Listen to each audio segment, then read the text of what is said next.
All of a sudden, it's going to be a lot harder for Donald Trump to blow off the Russia investigation.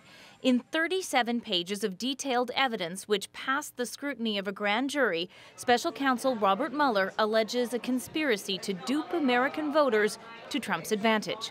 The defendants posed as politically and socially active Americans, advocating for and against particular candidates. They established social media pages and groups to communicate with unwitting Americans.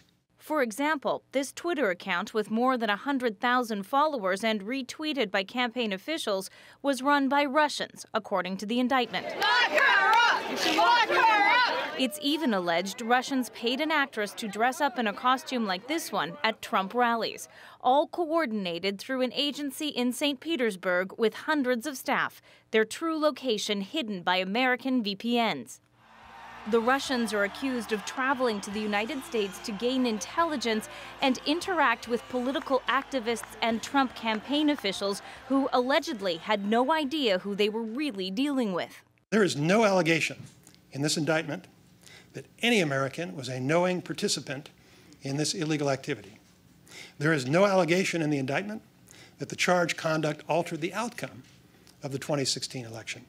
Donald Trump seized on that in a tweet this afternoon, pointing out the allegations of Russian interference dated back to 2014 before he announced he was running, and concluding the Trump campaign did nothing wrong, no collusion. But the dynamic has changed. For months, Trump dismissed the Russia investigation as a witch hunt and a hoax, remarks that seem less credible given the detail of the evidence presented today. And Trump has another problem. American spies say Russia is still working to disrupt elections here, something you'd expect a president would try to stop. And there's no evidence Trump is doing that. Lindsay Duncombe, CBC News, Washington. Now, if you go through the indictment, you'll see patterns. At the height of campaigning, the Russian defendants created false social media accounts. They bought Facebook ads. They paid real people to participate in rallies, recruited others to spread the word, and then they just sat back and watched the seeds they'd planted grow. Efforts aimed at creating angry divides in the U.S., doubt among Democrats, erosion of faith in Hillary Clinton, and support for Donald Trump. What did that look like? Well, it looked like Houston, Texas on May 21st, 2016, and two rallies happening at the exact same time. Angry Americans squaring off against each other. The same troll group known as the Internet Research Agency behind both rallies. They'd created a group called Heart of Texas, promoted a Stop the Islamization of Texas rally, and planned it for noon. Then they also created a group called United Muslims of America, defending Muslim rights. That rally also planned for noon, right across the street from each other. The confrontation wasn't huge, but it got attention, and it took a crack in American society and made it appear wider, which was exactly the goal of the trolls. The Facebook General Counsel, Colin Stretch, says 29 million people were served content directly from the Internet Research Agency, and that after sharing among users is accounted for, a total of approximately 126 million people may have seen it. Now back to today's indictments for a moment, and a reminder, they are not the first for the Mueller investigation. Americans have already been charged. Donald Trump's first national security advisor, Michael Flynn, he was charged with lying to the FBI, then he made a plea deal.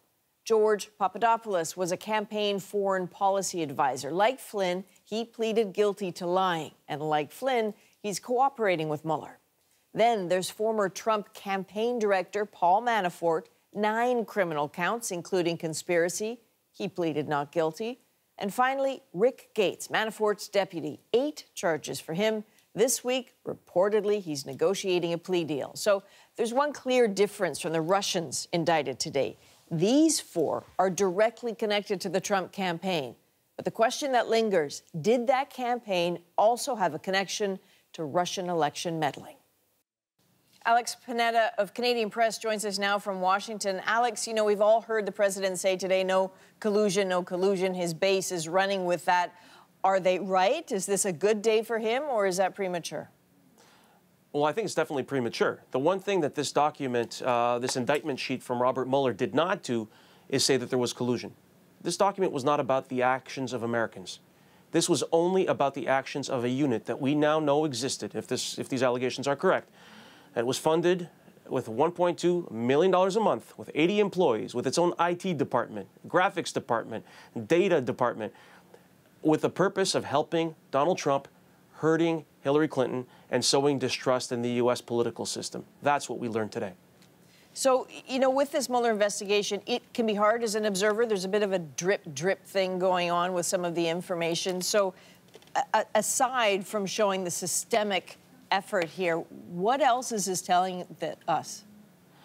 Well, what it's telling us is that this story is not a hoax. That any intellectually honest person can no longer say that there is nothing to this Russian election meddling story. That's over. I think that this was a watershed moment. And that going forward, all people of good faith are now going to be asking themselves, A, what happened, and B, how do we prevent it from happening again? And you look, for instance, at this week's events in Florida, this mass shooting. Now, we've seen that the reports that Russian trolls are online inflaming Americans' tensions with respect to gun control, that there is an organized, systemic effort from a foreign actor to make Americans hate each other. This should be a high priority for American public figures of good faith. And if we don't see people taking that seriously, you're going to see it happen to the United States again and again and again. All right, it goes on. Alex Panetta in Washington, thanks very much. Thank you.